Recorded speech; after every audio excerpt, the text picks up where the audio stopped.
Living Local Carolina with Katie Turner. Local trends, shopping, dining, and more. This is Living Local Carolina. This segment is sponsored by QC Kinetics. Hey guys, welcome back to Living Local Carolina. Today we're going to be hearing from our friends from QC Kinetics about how regenerative medicine can help you move better, feel better, and live better. A new approach to healing. Joining me is Allie White with QC Kinetics. Thank you so much for having me. I'm so happy that you're here. You're in our office. You get to experience the QC Kinetics that I love and get to work in every day. So I'm so interested in this. What is QC Kinetics? So QC Kinetics, we are a non-surgical approach to joint relief and just other musculoskeletal pain areas.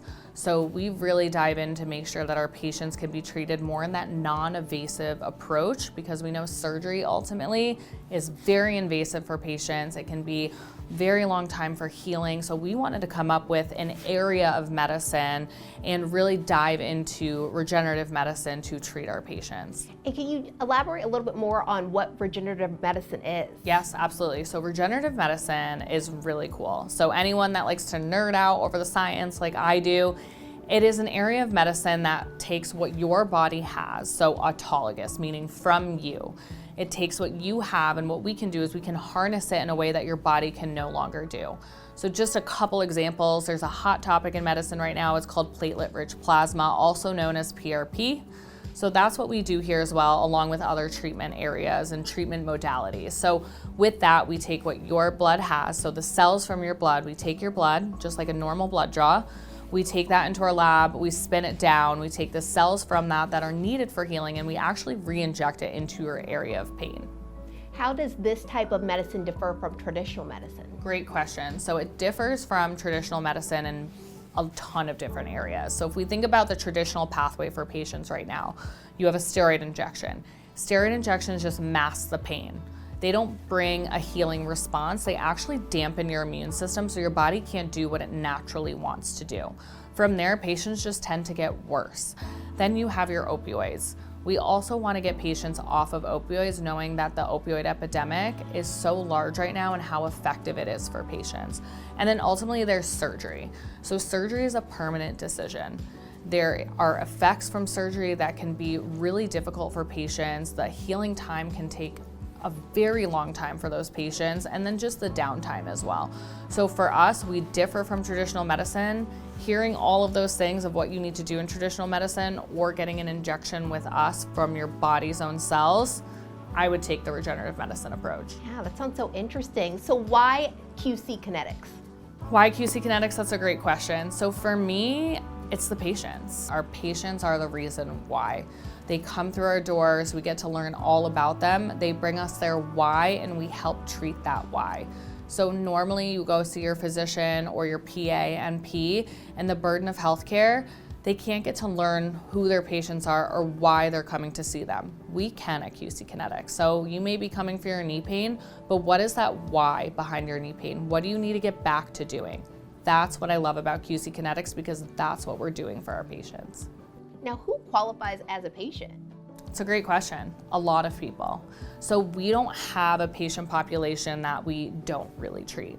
We see everyone from younger patients all the way to patients in their 80s, 90s wanting to reclaim their independence. We see patients with injuries. We see patients post-surgery. We see patients with chronic disease states such as osteoarthritis. So we treat a lot of different patients.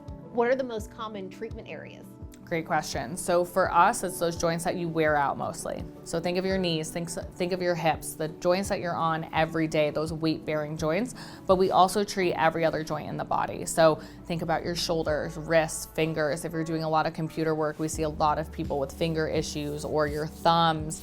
We see ankle issues, especially in our younger demographic. So if there's a joint that's bothering you, we treat it.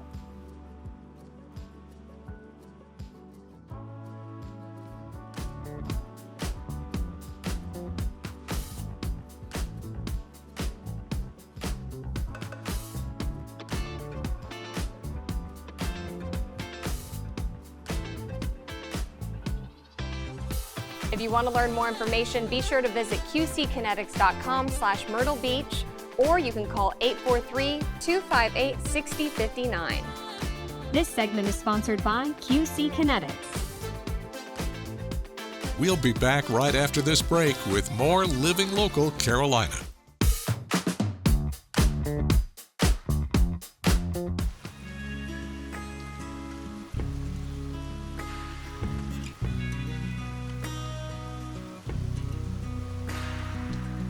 Have you ever been somewhere that you can immediately tell has a story? Rain is falling over the 40 sprawling acres of Freewood's farm. 40 acres and a mule named Maggie. Farmer Smalls invites me to sit by the fire, and I'm all ears. Well, Freewood's Farm is a living farm museum. And we tell the story of the role of farming in African American history after the Civil War. At the end of the Civil War, you had almost 4 million newly freed slaves. And of course, we've been in slavery for about 2.5 centuries of slavery in the United States. Despite their newly found freedom, the majority of these individuals were left with no education, no money, or even somewhere to go. And the big question in the country at the time was, what are you going to do with these 4 million people?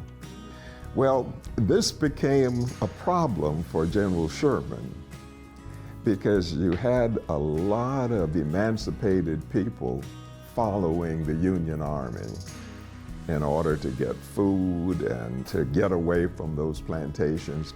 So what he did, he took a strip of land stretching all the way from Charleston down to Florida that he called captured land. It's land that his military had captured. He took that strip of land, chopped it up into 40-acre lots, and gave each family 40 acres. And black people were very excited about that because they had a farm. They had 40 acres. Well, of course, Lincoln was assassinated. The new president came in and was soon decided that under the Constitution, the government can't take land from one person and give it to another. The government can take land, but only under the power of eminent domain. And under the power of eminent domain, the government has to pay for it. And just like that, countless black families had to give up their new land. And that was a very sad chapter because they had planted the fields and had crops growing, and they had to leave those farms. Now, I think it's important to point out that a few were able to keep the farms, and that was because of some sympathetic whites, and some worked out terms that the newly freed slaves could manage, and they could pay for it over a period of time. But basically, they didn't get the 40 acres. Freewood's Farm represents that 40 acres they didn't get. Freewood's Farm was one of those rare situations where the newly freed slaves could work out a deal to pay for the farm. 2 more generations of black farmers worked tirelessly, growing crops like rice and even producing turpentine. But it was this 3rd generation, the grandchildren of the original settlers. They served in the First World War, and they used their monies earned in the First World War to buy up the rest of the land in this area. So what we do here at Freewood's Farm is we tell the story of what they did, what those black farmers did during that first century of freedom. Like Farmer Smalls said, a living museum where pictures, videos, and even interviews can't fully capture how it feels to stand on its soil and listen. You can find the farm at 9515 Freewoods Road in Myrtle Beach. To set up a tour, give them a call at 843-650-9139 or visit www.freewoodsfarm.com.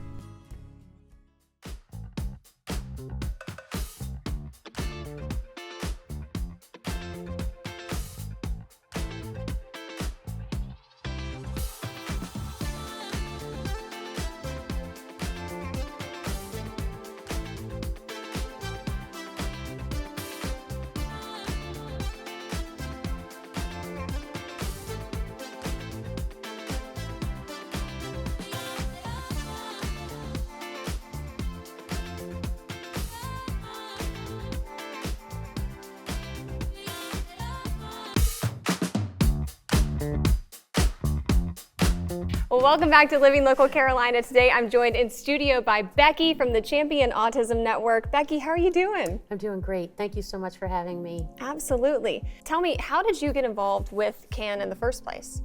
I created CAN. Okay. So I have a son who's high functioning on the spectrum. We relocated here from the South Jersey area 11 years ago. And you know, there's all these wonderful organizations that support the person with autism, you know, therapies and speech and ABA, but there's nothing for the family. And so we started in 2013 with our sensory friendly movies. People came out to them and they were so excited to be somewhere where everybody got it and understood. They asked what else was there. So we took surveys and collected data, and we started a training program for restaurants because that was the number one thing our parents wanted to do. So we started to educate restaurants, and then I was like, okay, if you're gonna, like I said, invite the autism world to come out and play, everybody needs to know how to treat them and what's going on. So the travel initiative started in 2016, and that's when we became a 501c3 and incorporated, and we've just been kind of off and running ever since. You're really covering all the bases though, from the educational standpoint to actually just providing them something to do. But from your standpoint, what has it felt like being able to actually educate somebody that had no idea what autism was? How does that feel to you as a mom too? It's really wonderful and refreshing, you know, and it's not embraced by everybody or every business, and that's okay, right? We're just happy that most businesses and people in the community feel it's the right thing to do. And really, it's not rocket science. Generally speaking, you know, you just have to kind of lead with love, and like in a restaurant or pretty much anywhere, if you have light switches and a volume control, you're halfway there in supporting people. Then it's just learning tips and tricks about, you know, what to do, how to treat people, these autism families in your restaurants or your stores or at your resorts, and you know what kind of support they might need, and then what to look out for in case there's a runner or an eloper, how to handle that situation. A little patience goes a long way too. Oh yeah, for sure.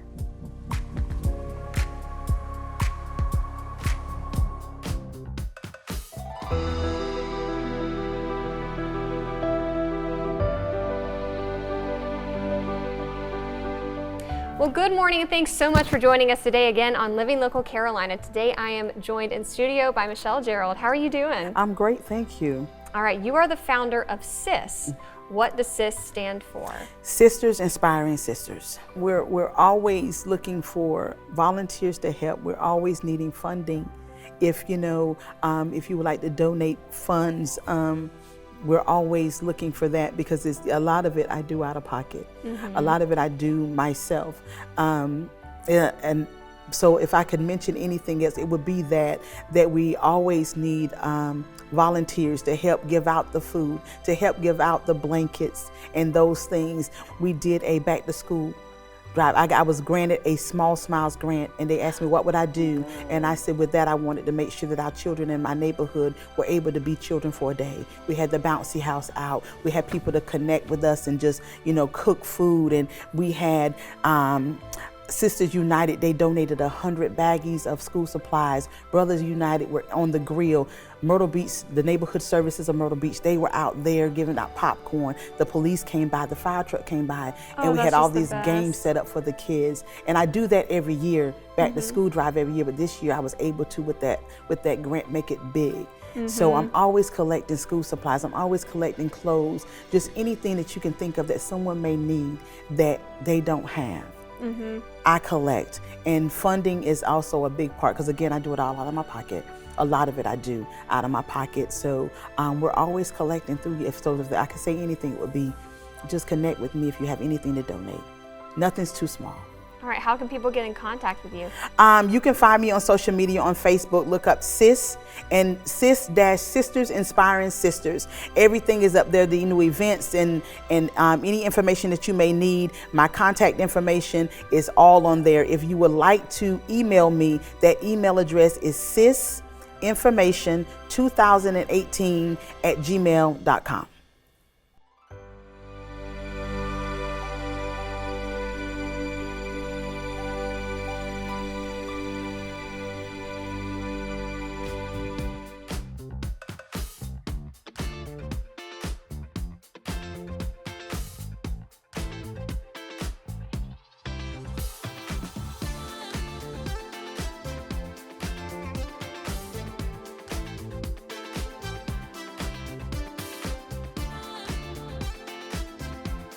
We'll be back right after this break with more Living Local Carolina.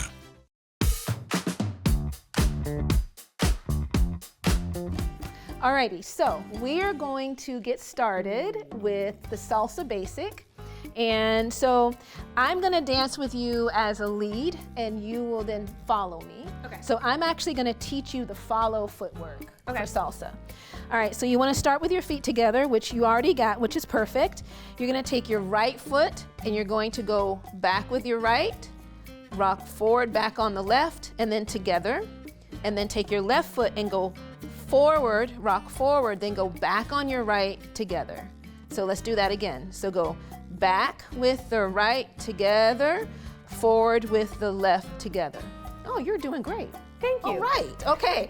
1, 2, 3, and 5, 6, 7, and 1, 2, 3, 5, 6, 7. Now, salsa is a dance that comes from Cuba, okay?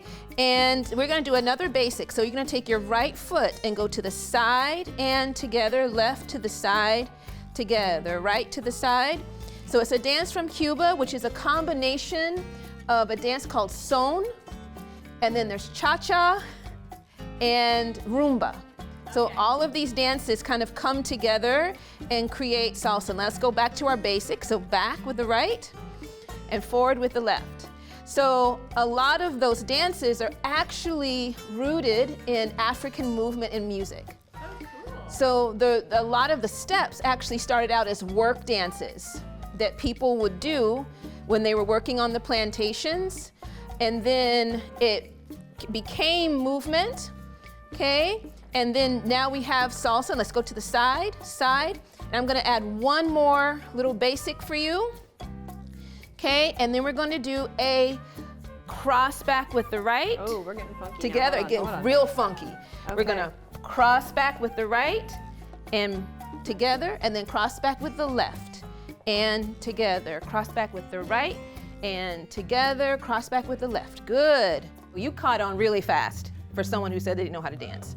Okay, so what we're going to do is we're gonna start with our basic step. Back, forward, and back, and forward. Good, and back, and forward, and back to the side. Without the styling first, side, side, side. Nice. You got good hip movement too. This is great. So now. No one's ever said that before, ever. Now, for the cross back, I am going to release your hand, Okay. and that's when you can do your arm up and like this. See how it goes. You're going to see how it goes? Okay. Ready, and. Yes! Oh. Nice! Basic step and ba. Oh, you know exactly what you're doing. Thank you. This is great. So let's finish our last time. Okay. So I'm gonna release your hands when we go to the side so you can do your shoulder to shoulder Okay, thing, okay? Okay. Okay, and now, and shoulder to shoulder, shoulder to shoulder, shoulder to shoulder. Wait. Shoulder, so touch here, good, here, and here. Is this like ridiculous? Babe. He's like, oh no, No, you look fine, okay? And basic, stop, cross back, cross, and cross, and cross, and cross, and cross, You know. and cross, and cross, and basic, and ba, and da. Aye! Very nice. Good job. Good job. You did great. Thank you. That was pretty awesome. Just so people know, where can they learn more information about you guys? So the best place to go is either, well, there's actually 3 places. There is Facebook, Instagram, actually the third place, our website, which is arohaafrolatindance.com. Don't forget to like our page on Facebook and follow us on Instagram and Twitter. How to use the QR code. Just open the camera app on your smartphone, iPad, or tablet. Point your device at the QR code so the QR code appears on your screen. Your device will recognize the QR code and show you a notification. Click that notification and you'll come to our website.